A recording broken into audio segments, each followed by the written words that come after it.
So magulay ito ating bato-bato, no. Napabayaan po yung anak niya, no. Pasensya na po kayo, hindi ko na pansin yung anak niya, hindi niya na inaalagaan, ano. Kasi po ay naglimlim siya. Tuwa naman bato-batong to. Nililiman yung dalawang itlog. Ang problema, nang itlog pa uli na isa, yung nililiman niya, yung kulay maputing-maputi, no.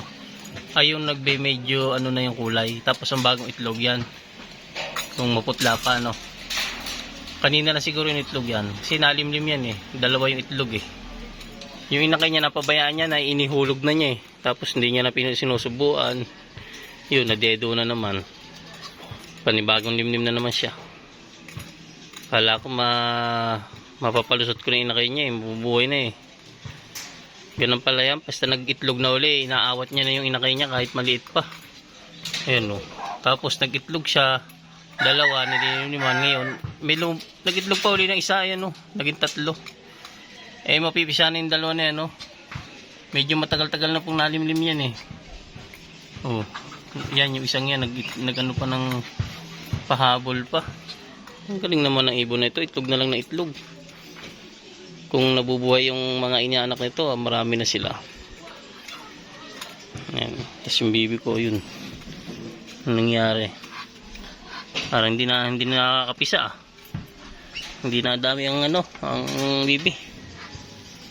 Nababasag ang kaya siguro nababasag ito. Ginaaway yung isang bibi na ito.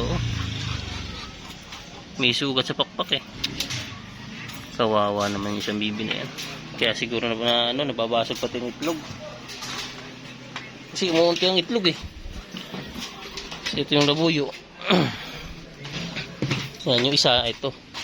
Kinulong ko muna para tumapang. Yan. Mistiso yan eh. Mistiso yung labuyo. Kinulong ko muna kasi lagi silang nagbabanatan itong isa. Eh nadadala. Ayan. Yan, medyo kasi sa eh. Kaya ganyan natayo yung ulo pero matapang po yan. Pure labuyo yan eh. Ito yung mistiso pa rin nating babaeng labuyo na nangitlog. Konti lang pala mangitlog ang labuyo. Yan o. Ito. Pero mabait na siya.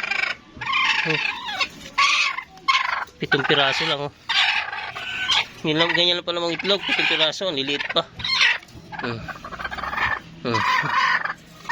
Yan. Sana kahit ito mo lang ay maparami. Yan, yung bato-bato eh. Halos ewan ko ba. Napabayaan yung anak, ayaw subuan ng pakain. Hanggang sa nalaglag yun. Nakita ko, wala na, tigas na. So, dito muna. Thank you for watching. Bye-bye.